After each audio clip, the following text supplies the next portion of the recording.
Hello, everyone. I'm Jim Garrison. I want to welcome you to this session of Humanity Rising. As we commemorate a particular holiday in the United States called Thanksgiving.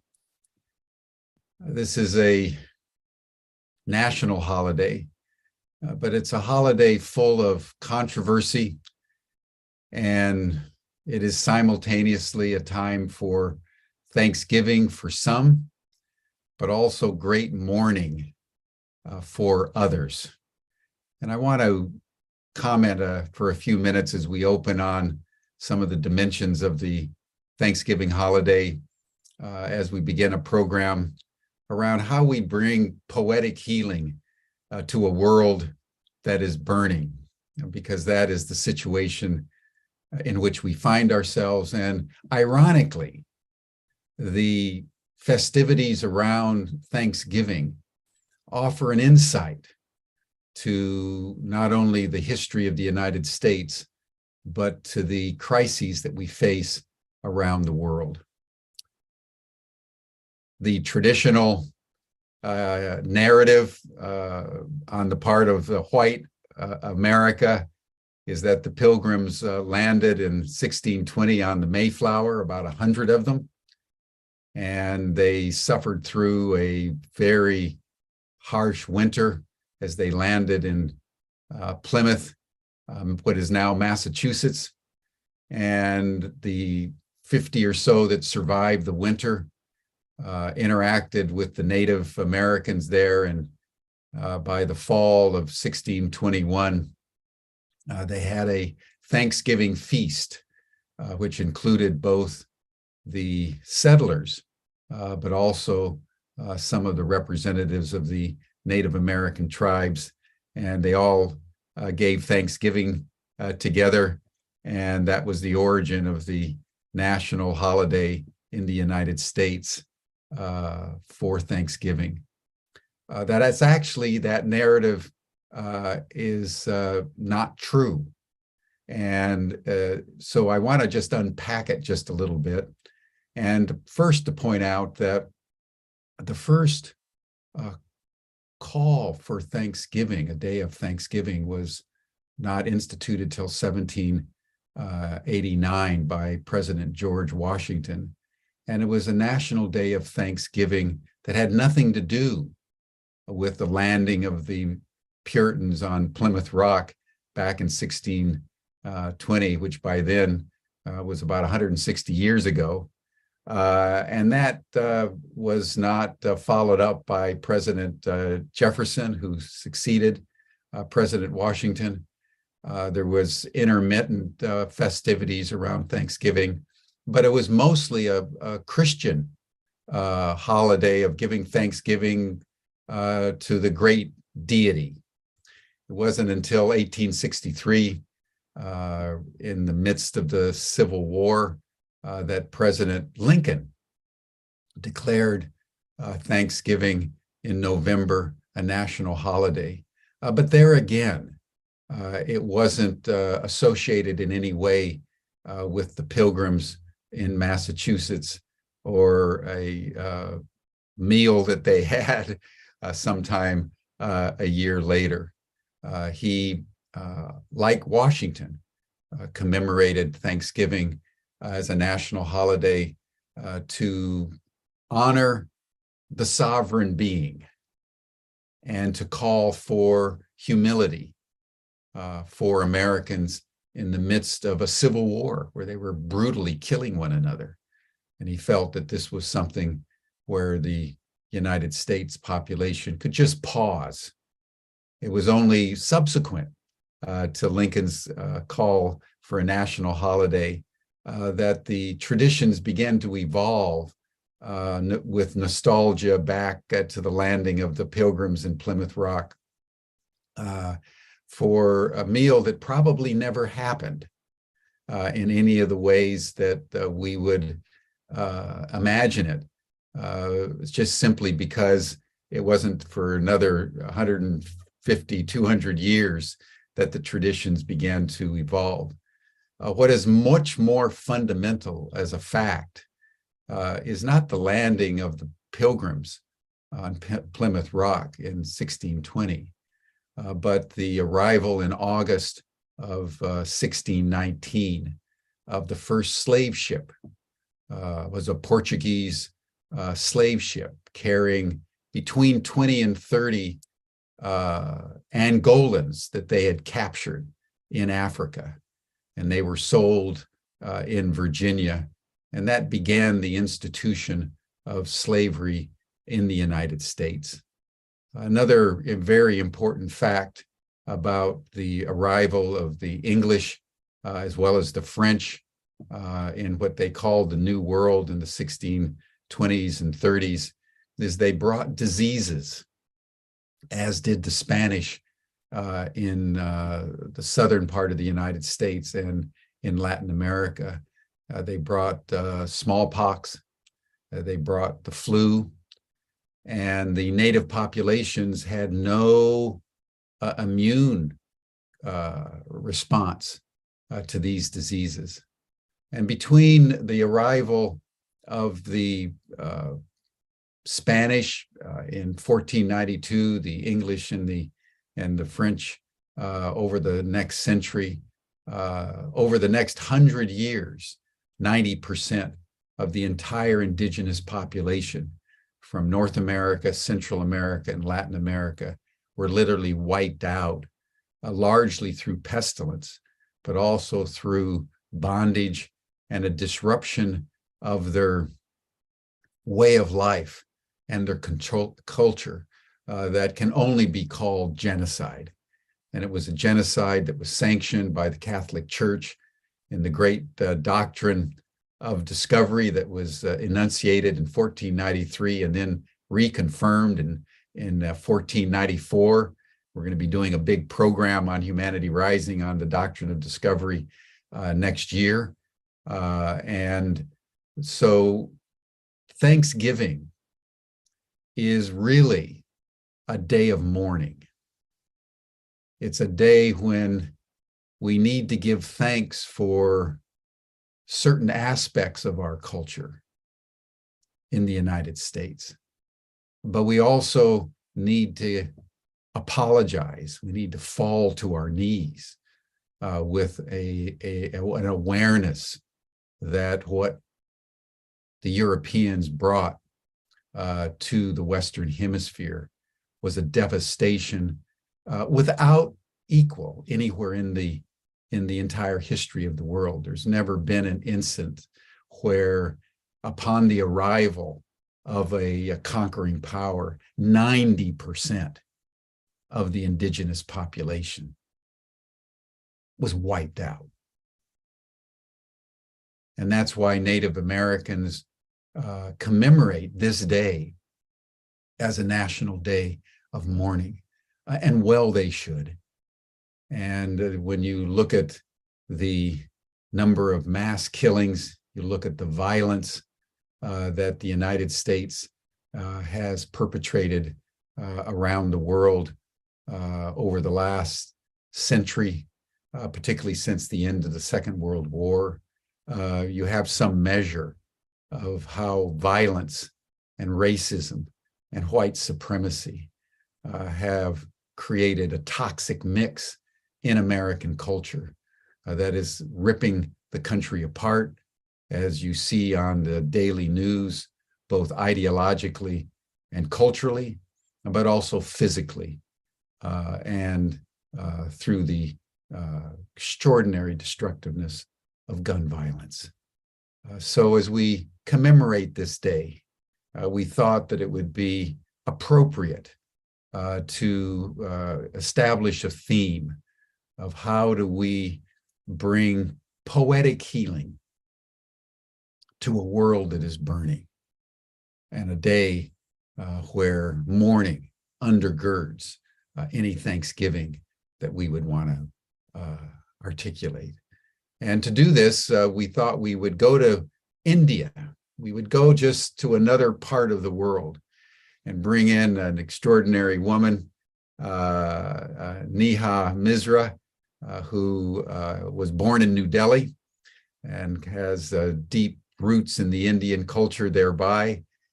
She immigrated to the United States and was willing to grace us with her presence and her poetry and her metaphysics on this day. So Neha, I want to turn the program over to you with deep gratitude and thanksgiving that people like you exist and can call to our attention some of the issues that we need to bear in mind on a day such as Thanksgiving. Thank you so much, Jim. Namaste, everyone. Good morning, good afternoon, good evening, wherever in the world you are joining us from. I'm so grateful for shared presence and for technology that makes this possible for us to be together despite complexities of our world. I really appreciate you, Jim, for setting the pace for our poetry circle together. US is my adopted immigrant home as a first generation immigrant, and I'm deeply grateful for all the possibilities of my life here. And at the same time, I behold all the tremendous grief, loss, erasure of a world which has never entered a post-colonial phase. We are very much in that world in new shapes and forms, and our work is how to transform it in our private lives, in our collective lives, and in our planetary life. So thank you for having me, and thank you each of you who has made time to be with us now, real time, or if you're watching this later. So I want to invite all of you to join me to start with 3 shared breaths. I feel we are always breathing, we are alive, and there is power in mindful collective breathing. So let's take 3 deep, heartful, soulful, embodied breaths together. Okay, 1. And I invite you to release any tension, any stresses you're holding. If you're running, organizing for the day, or you're holding multitudes and complexities of this day. So here's a second breath.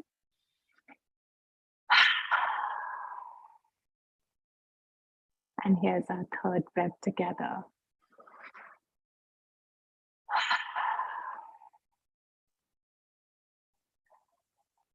So thank you again. I want to start our sharing with a poem by an indigenous poet elder, Joy Harjo, who I absolutely love. Joy Harjo is from the Muskogee Creek Nation, and for the last 3 terms, she served as the first Native American Poet Laureate of America.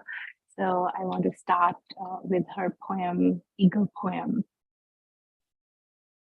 To pray, you open your whole self.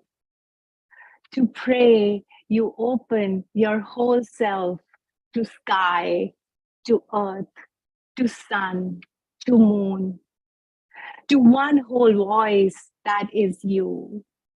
And know there is more that you can't see, can't hear, can't know, except in moments steadily growing and in languages that aren't always sound, but other circles of motion. Like eagle that Sunday morning over Salt River, circled in blue sky, in wind, swept our hearts clean with sacred wings. We see you. We see you, we see ourselves, and know that we must take the utmost care and kindness in all things.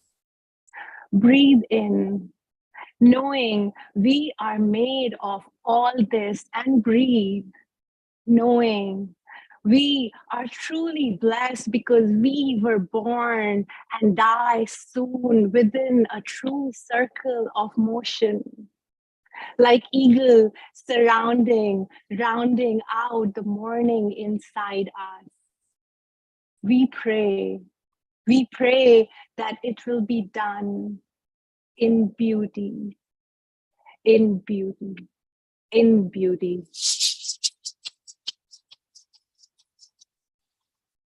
So with that, thank you again and welcome to today's sharing.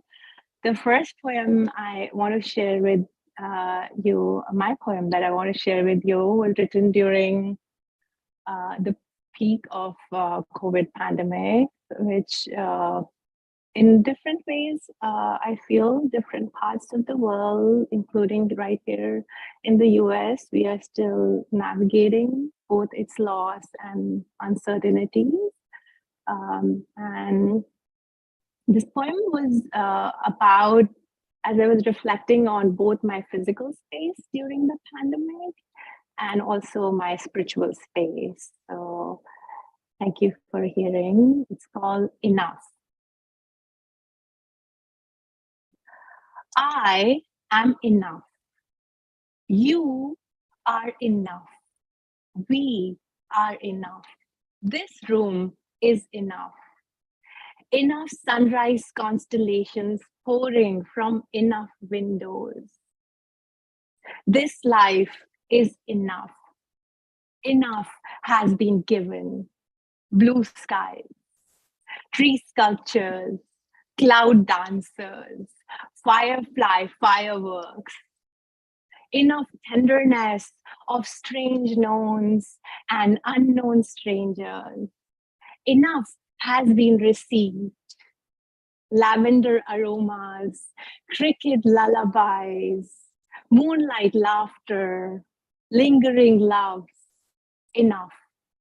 But the earth is burning because it is never enough. The remembrance of forgotten songs in my bones, enough. This canvas size to play with, enough. This space to be a space traveler of a new imagination, enough. This poetry balm on old, new, old, new wounds, enough. My needs, enough. The aftertaste of hunger satisfied, enough. Time we had enough. Time we have enough. The moments of releasing the invisible chains, enough. Enough. In this world of more is forever less, you are good enough. The cloak of benevolent giving over cruel taking, enough. Enough gaslighting that made breathing in your presence shallow, enough. Violence of your silence, enough. Enough is enough. Enough already. I have had enough. Enough said. Enough heard. Enough loss. Enough gained. What we lost again in that gain, enough. We have been alone together, alone, enough. There is a dance of death all around us, enough. Let us finally live enough.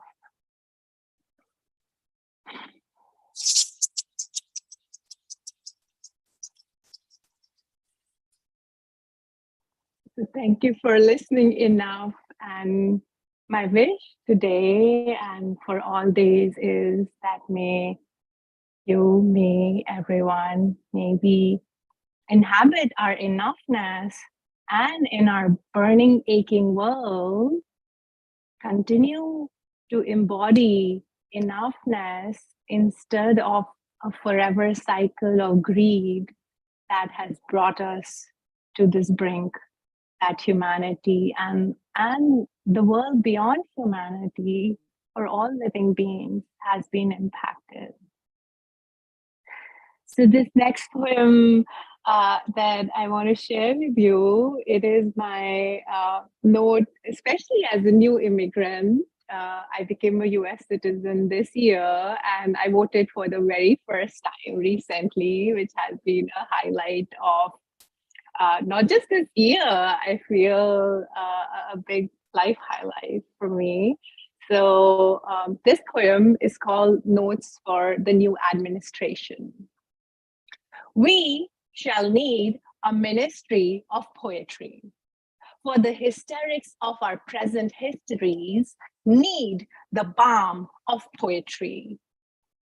We shall need a national budget for flowers, for the small, big horrors of our alien citizenry need the beauty of a daily flower delivery. We shall need a department of artistic affairs, for the ghastly hardscapes of the past need to meet brave reimaginings of our future.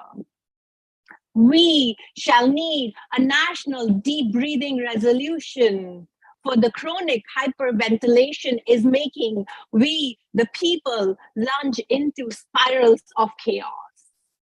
We shall need a bipartisan council of laughter and tears, for the false choice of the pursuit of happiness or facing our sadness is tearing us apart and apart. We shall need a garden of mourning, for the suppressed, furious grief needs a release, a witness, and a chance to heal. We shall need a declaration of interdependence, for the misguided delusions of independence have made our world hollow and alone.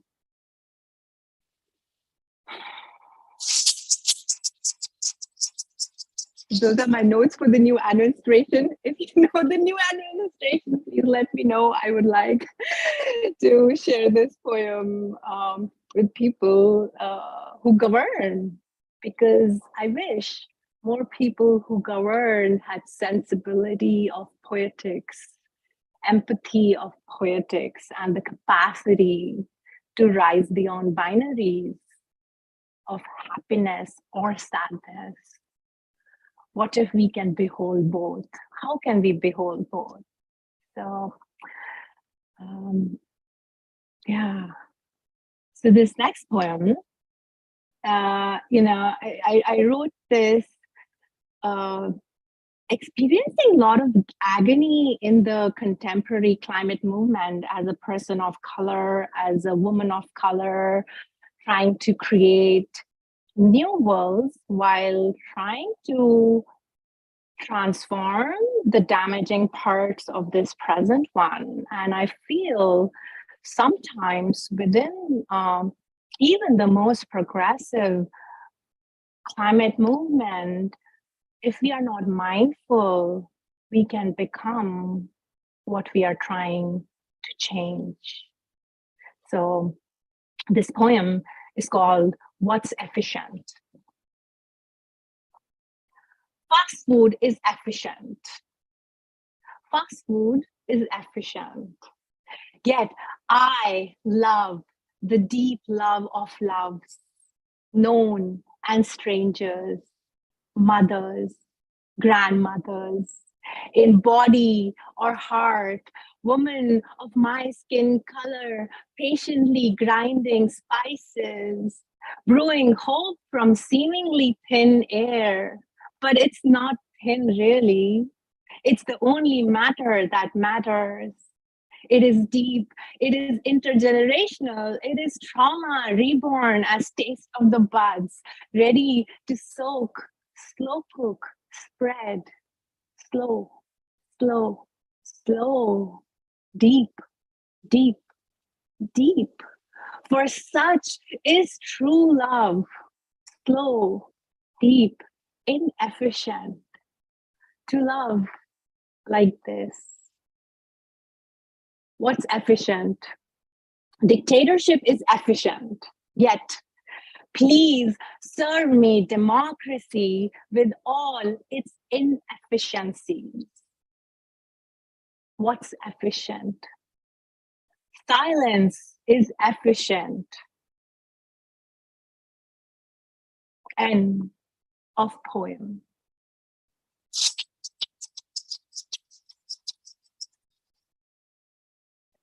This next poem, it's a tiny poem.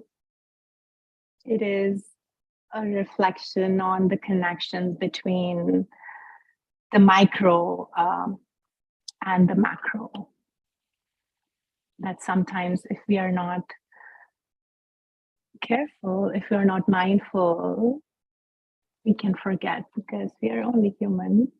It's called But Why? We are cruel to our planet. We are cruel to our planet because we are cruel to each other. We are cruel to each other because we are cruel to ourselves. We are cruel to ourselves because we hunger for love. And hunger is dangerous. And hunger is dangerous when not heard, not understood, nor fed.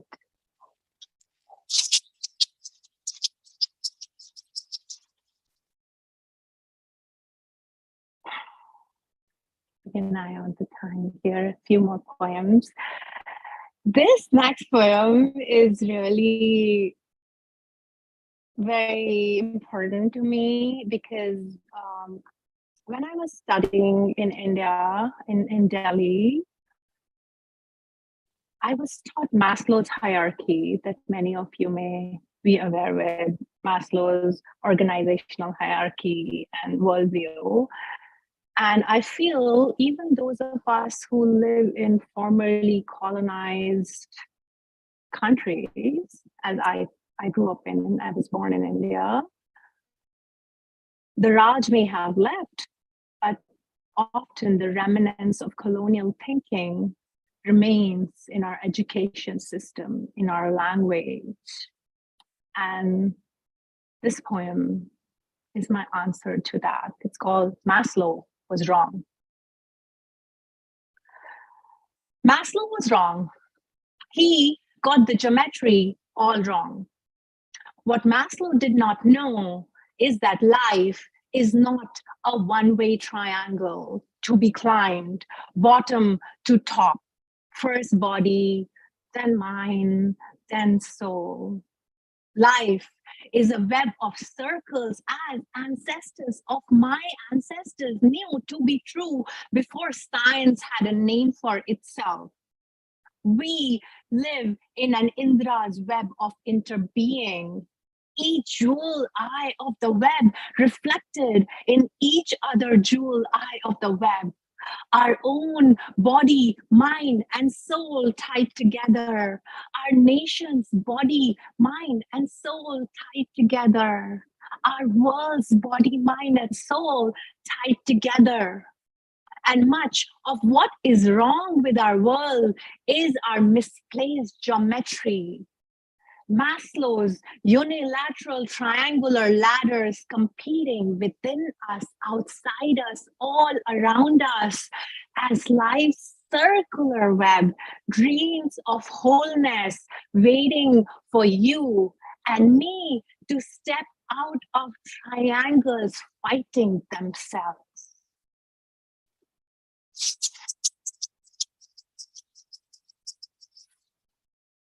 My wish is maybe reflect and challenge, not just in the world, but also in ourselves, the way our beings have been colonized, not in the past, but also in the present.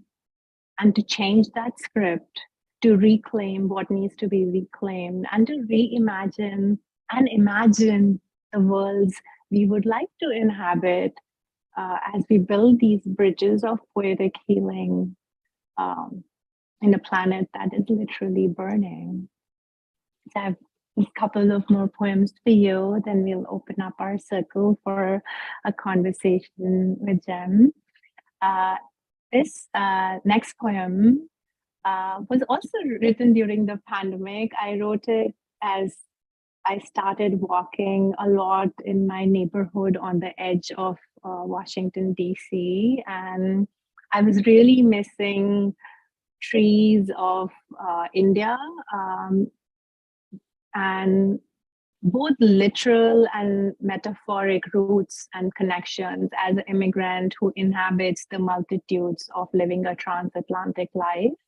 So this poem is my ode to transcontinental tree elders, both in India and here on the Turtle Island, which is my adopted home. It's called Sacred Tree Chants for Earth Renewal. May we learn from banyan trees the creativity of growing aerial roots. May we learn from oak trees the engineering of inner depths withstanding violent storms. May we learn from neem trees the healing power of bitter medicines in fragmented sugar lands. May we learn from magnolia trees the art of unabashedly embodying our colorful magnificence. May we learn from coconut trees the tending of tenderness in the heart of hardness. May we learn from weeping willow trees the beholding of old grief, even as we sow new seeds. May we learn from tamarind trees the weaving of wide canopies made by dance of tiny, tiny leaves. May we learn from sequoia trees the regenerating passages of purging wildfire. May we learn from sandalwood trees the chemistry of preserving our fragrance through snaky entanglements. May we learn from birch trees the shedding of old skins for welcoming the future now. May we renew. May we renew. May we renew.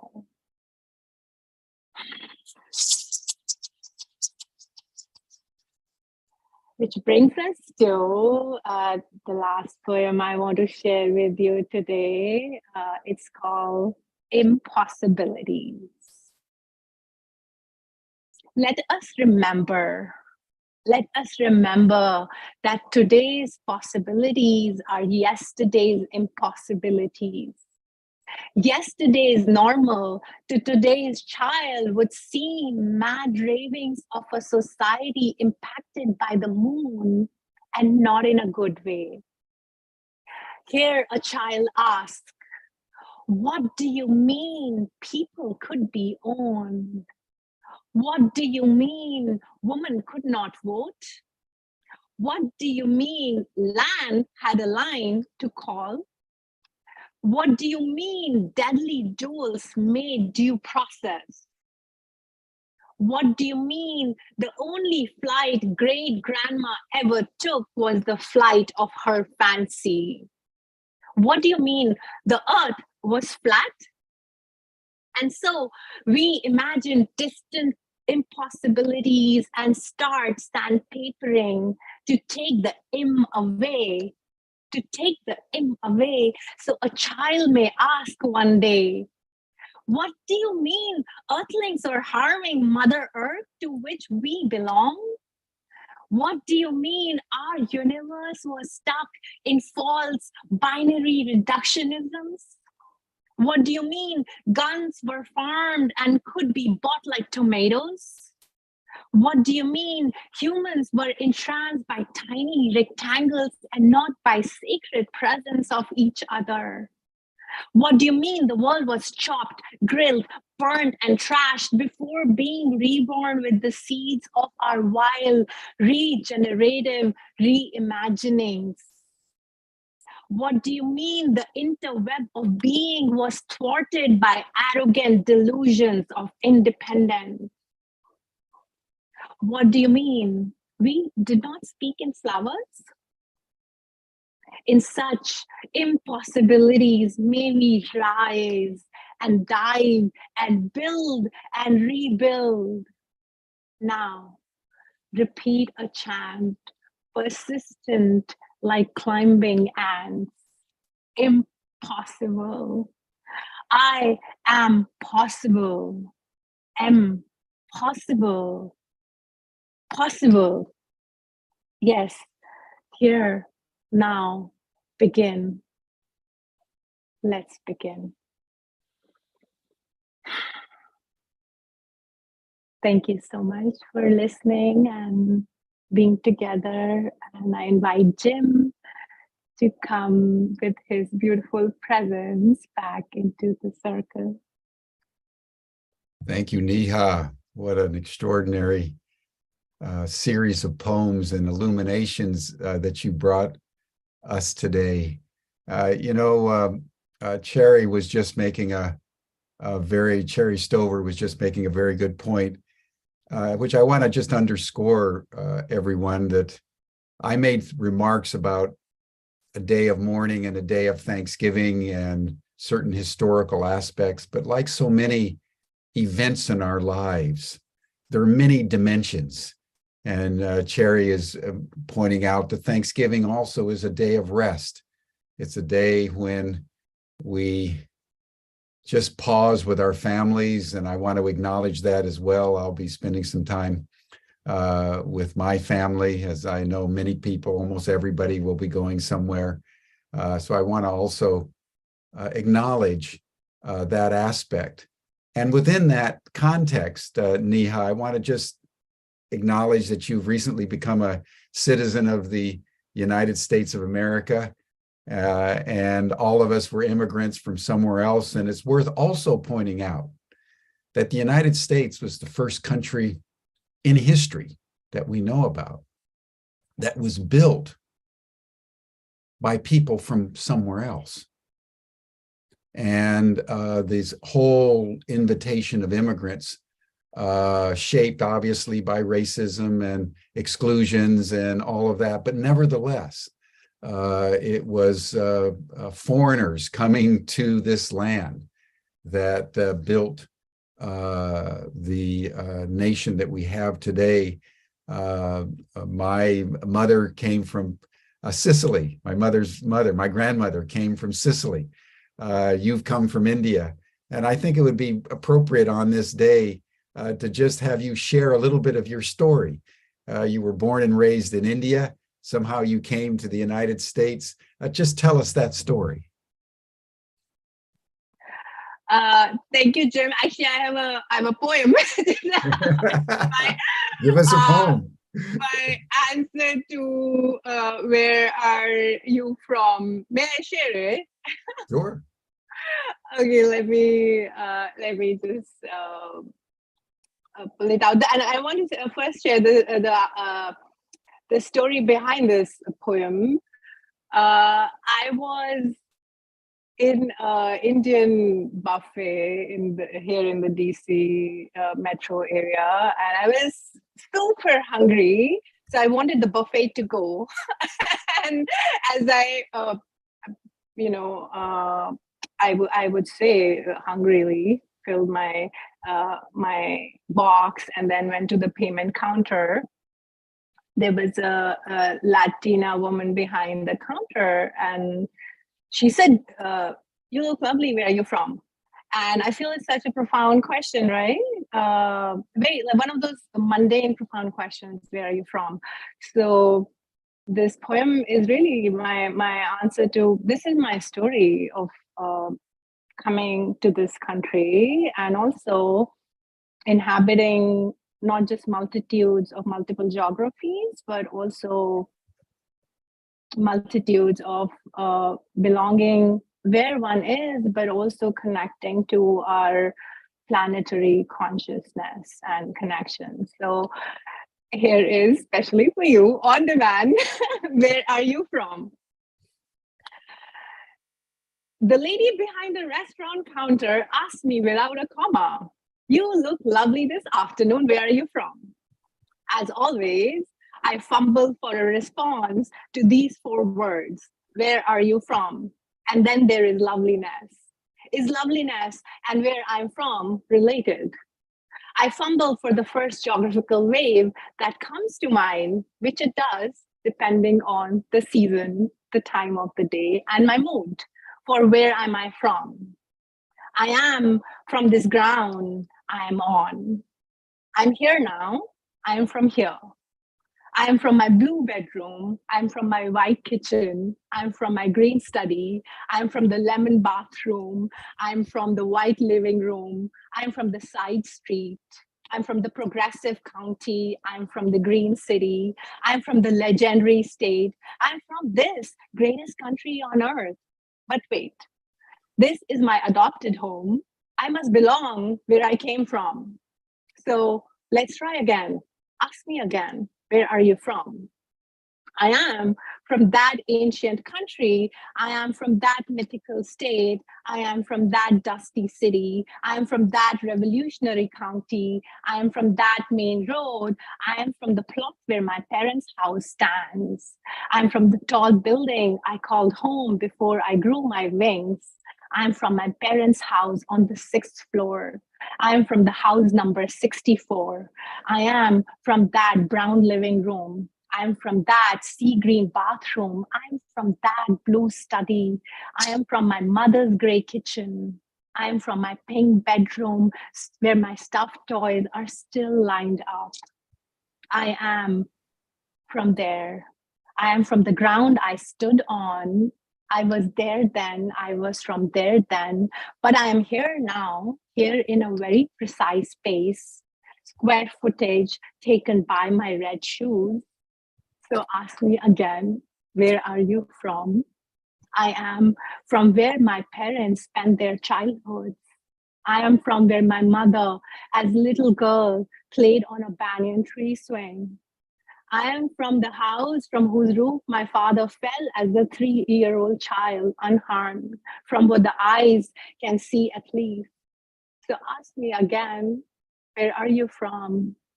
I am from where I am right now, like a magical tree that grows new roots wherever you may uproot and place it. I am from here. I'm from everywhere I have been. I am from everywhere I will go, from the human ocean, the mammal ocean, the living ocean, the non-living ocean, the stardust we all share. Yes, I am from the stars. That's my answer. Only a poet would provide that kind of an answer. Thank you so much. Thank you so much. And just a quick follow-up question. How are you finding life in the United States as an immigrant and freshly a citizen? You made the transition. Tell us a little bit about how you're experiencing it. Well, I've been here for a long time now. Much of my, I would say, adulthood, womanhood life has been in this country. I've been here for more than 16 years. So this is a home, and I feel that's the world, perhaps. That is the call of these times. How can we inhabit multitudes? I'm very much also from India and the land of my ancestors. Mhm. And I also deeply love this land that has let me adopt it, and it has adopted me as an immigrant. And this is my place of becoming. Where I feel I have had some of my biggest life crises and also some of the biggest renaissance moments, you know. So my experience is, you know, one that beholds, maybe this is what's called coming of age. We are forever coming of age, not just in, you know, teenage years, I feel. My experience has been both to behold like complexity, you know, just, and it's quite appropriate for this day, deep gratitude for opportunities and deep awareness of privilege and responsibility, and to in a world which is still very much colonized, I became a person of color in America. I never thought of myself as a person of color. Mm, So, mm, and even now, it's not in the whole of my time in America, because I was inhabiting, I'm from the stars. But the truth is, I can be from the stars and inhabit that, universal consciousness, and be very mindful of what being a woman of color, a person of color in the system, which is still steeped in the dominant narratives, dominant power structures, what that means. So there's a Mary Oliver poem where she says how it has been hard as flint stones and soft as a summer pond. That, in summary, is my life in America. mm. Those are beautiful lines. I love Mary Oliver. What an extraordinary poet that she was. I love that line. I love the soft animal in you. That's another great line from hers.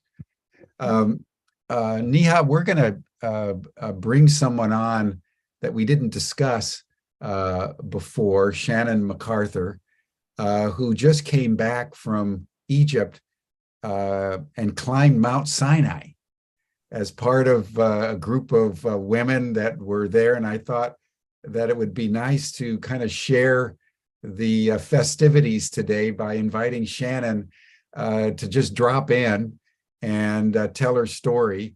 We're also trying to bring Deanna on to share how the two of you met, just so that we can be a little bit of a festive. There's Deanna. Hi, Deanna. Diana. Hi, Oh, Shannon. good. Yeah, yes.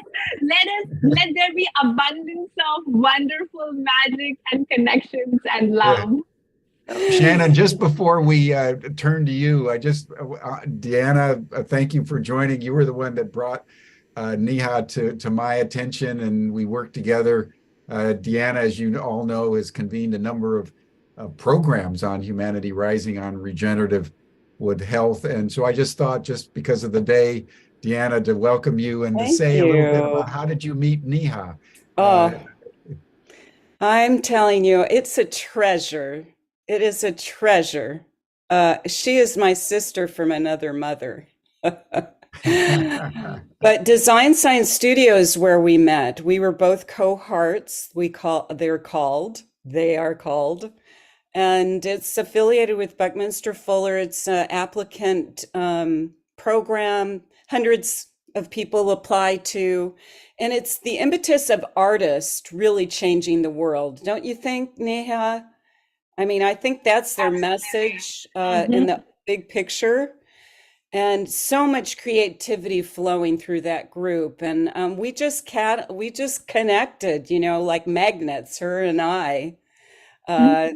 I think maybe because of our yoga appreciation in our lives and that lifestyle, which is once you're a yogini, it's a lifestyle. It's not, doing a couple little moves.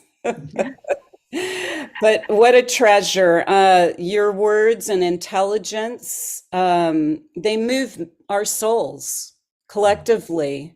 And I want you to know that you are a conduit from the universe for us all to learn.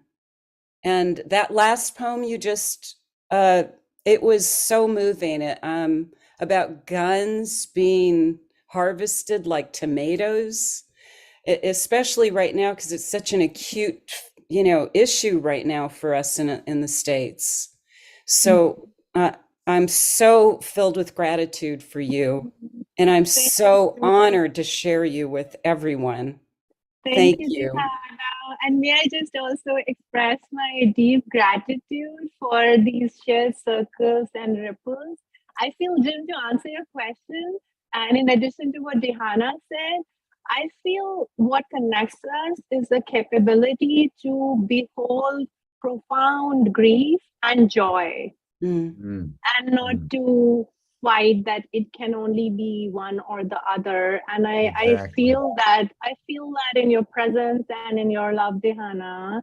Mm. And yeah, so I feel that's what ties us. And thank you for sharing. Yeah, well put, Neha. Today is a day of contradiction, where we are called to honor joy and grief at the same time, in a spirit of thanksgiving, that all of the aspects of our reality cohere as one redemptive whole. So I just want to thank you for that. And I want to just turn to Shannon MacArthur, who's been one of the pillars of Humanity Rising, and along with Stan, has been curating our after session chat group and has just been incredibly supportive. So we thought, Neha, that since Shannon just got back from Egypt and climbing Mount Sinai, we would have her just say a few words, and then we'll close out after Shannon. Neha, maybe you could give us one final poem. Would that be okay? Good. Shannon, tell us all about it. Tell us all about it. He gives me 5 minutes. Oh, Jim, thank you so much for the time and for all you do and all you are. It is a true pleasure. And Neha, a wordsmith, thank you so much for sharing your heart and your words. It's a true pleasure to meet a fellow wordsmith. And I'd also like to point out that Deanna was one of the people that I met in Stan's after chat. And it was the after chat that gave rise to this whole trip. It would not have happened.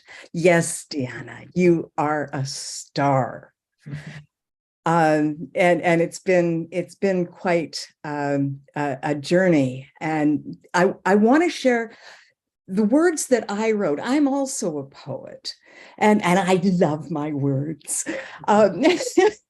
But these are a good lead in. Riding through the darkness in my taxi out of the airport in Shark el-Sheikh, I was greeted by a sign that said, "Welcome to Egypt, the land of peace." The light of the full moon illuminates the craggy mountains that rise abruptly from the sand. Steel caricatures of humans stand, their arms wide, weaving wires high above and far across the plain. Headlights race down roads, merging and emerging from the meetings, passing in the night. Arriving in Dahab, another sign said, "Welcome to Dahab, place of magic and beauty." All these things are what I stand for and have chosen to weave around me. I feel like I've come to the right place. Beautiful. Thank you, Jim. Honestly, I would not have undertaken this trip up Mount Sinai had it not been for the after chat. The people that I met in the after chat enabled me to spend 3 weeks in England, leading up to the Making the Weird the Norm conference with Peter Mary, one of your faculty, Jim. It was amazing, and I would love to tell you all about it, but I don't have time. But what happened afterwards was rooted in an experience that I had maybe 12, 13 years ago, where I was given what I call the stones of peace. And in a moment of excitement and connection, I said, "Going forward," and I planted my feet and I looked down to see between my toes a little white rock that had an arrow on it pointing forward, like Mother Earth agreeing with me. And so I got excited. Well, going forward, and I pranced a big step there, and another big step, and said, "Shall be." And there I stood on one foot, looking for the rest of the answer, the statement, and I looked until I thought I was being silly, and thought, no, This is important. Going forward, there shall be what? Right ahead of me, off the curve of the path, about 30 feet in front of me, I found in the rocks and the weeds a big round stone with a peace sign in it, created by Mother Earth over eons of time. Going forward, there shall be peace. And in the land of peace, I saw checkpoints with people with rifles. And it didn't look very peaceful, but it was very beautiful. So there I was in Egypt, and I couldn't get in touch with the people I was meant to, who had put out the call to walk up Mount Sinai under the light of the full moon of November 8th to greet the new dawn. I couldn't get in touch with them, and I couldn't get in touch with the other people that I knew were in the area. And my hotel manager suggested, well, why don't you take a regular tour? And finally, I decided that was the very best idea. And I took a regular tour, and we stuffed ourselves into this minibus, and off we went for a 2-hour ride. And then we started walking up, and in the darkness, we left the hotel at 10 o'clock at night, and we get there 2 hours later. And so we're walking up the mountain under the light of the full moon. Thank God it wasn't cloudy. We were in the right place. Egypt doesn't have a lot of clouds. In that light, I saw on the pathway there, somebody had dropped a bunch of cherries. I found out later they weren't cherries, that was camel poop. I was glad I didn't step in any. I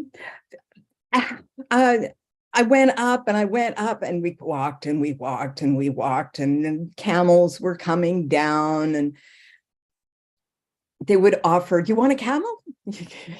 No, I'm tough. I can do this. Yeah, and then one guy says to me, you got to save yourself for the 750 steps. And I blinked. 750 steps. Oh my God. Let me rethink this. And for about $20, I had the experience of a lifetime. I rode a camel, and he took me up to as far as he could, and then I walked a little bit to loosen up the body after camel ride, and got to the 750 steps. My guide, now keeping in mind we had like 13 of us, and he waited for me, and I had caught up with the group because of the camel, thank God. And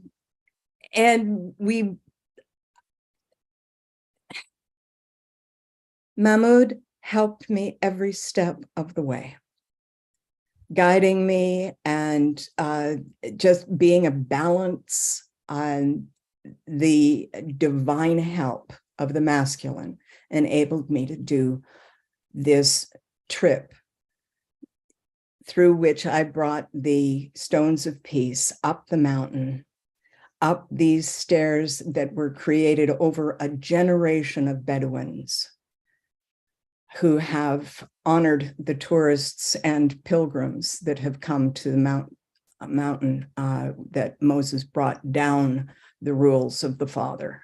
I brought up the encouragement of our mother. Going forward, there shall be peace. And I watched the sun come up as the moon went down behind me.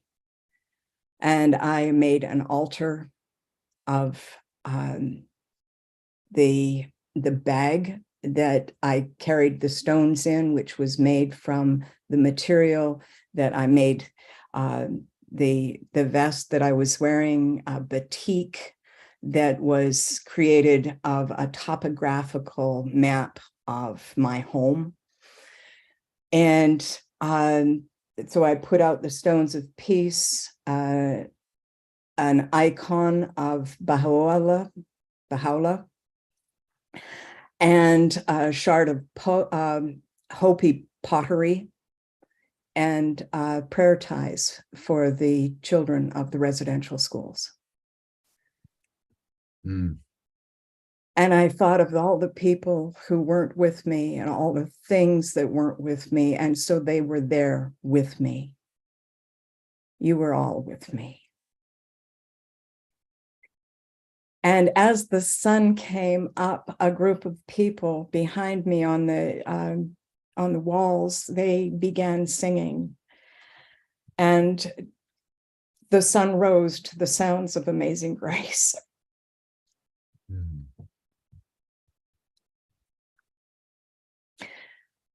And as I walked down the mountain, I met the people that I had hoped that I would meet. Ton Vander Kroon and Ann Weitz. And I got to show them the stones of peace that I did not leave on the mountain.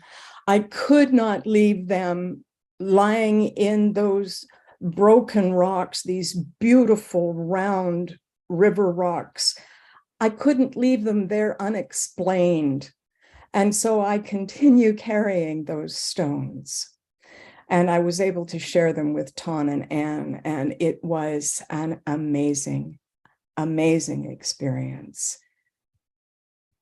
And on the way home from Egypt, I was struck down by food poisoning.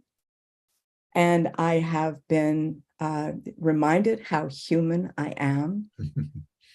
It was the experience of a lifetime, and I am deeply grateful to be able to continue my walk and to bring her words to humanity.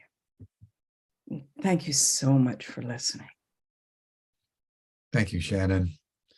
These pilgrimages are profound in their impact because you ascended a holy mountain and imbibed in the spirituality of every single person who's ever walked those steps. So thank you for bringing that holiness into our council today. Thank you very much. And I hope you're feeling better. I'm feeling much better. Thank you so much, Jim. It's been a pleasure to be able to speak to you. Yeah, thank you. Can I just say one thing about Shannon? I just want to acknowledge your presence for Humanity Rising. You and Stan in the after chat, your presence Totally has been so enriched and moving for our community. I'm honored to be a part of the community as interacting with you as heads. So blessings to you, and thank you, Shannon, for that story. My pleasure. Thank you so now, much. Neha, any final comment, and then give us a final poem, and we'll close out for the festivities.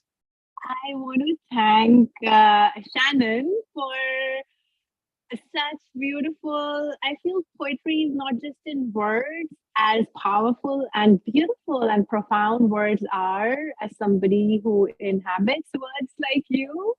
And I feel your presence itself is poetry. And so thank you so much. May Mother Earth agree with more of us. May we live in a way that Mother Earth can say, I agree. Right? So, and Jim, Dehana, and everybody behind the scene, in front of the scene, who makes this possible.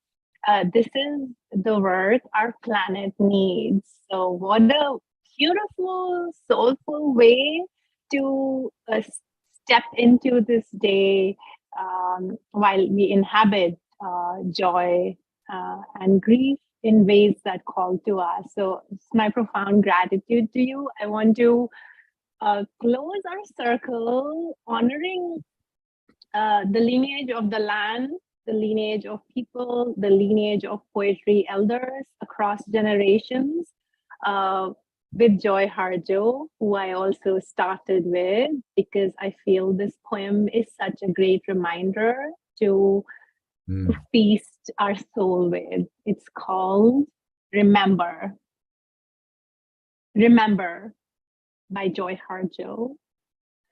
Remember the sky that you were born under. Remember the sky that you were born under. Know each of the stars' stories. Remember the moon. Know who she is. Remember the sun's birth at dawn. That is the strongest point of time. Remember sundown and the giving away to night. Remember your birth, how your mother struggled to give you form and breath. You are the evidence of her life and her mother's and hers. Remember your father. He is your life also. Remember the earth whose skin you are. Red earth, black earth, yellow earth, white earth, brown earth. We are earth. Remember the plants, trees, animal life who all have their tribes, their families, their histories too. Talk to them, listen to them. They are alive poems. Remember the wind, remember her voice. She knows the origin of this universe. Remember, you are all people and all people are you. Remember, you are this universe and this universe is you. Remember, all is in motion, is growing, is you. Remember, language came from this. Remember the dance, language is, that life is. Remember.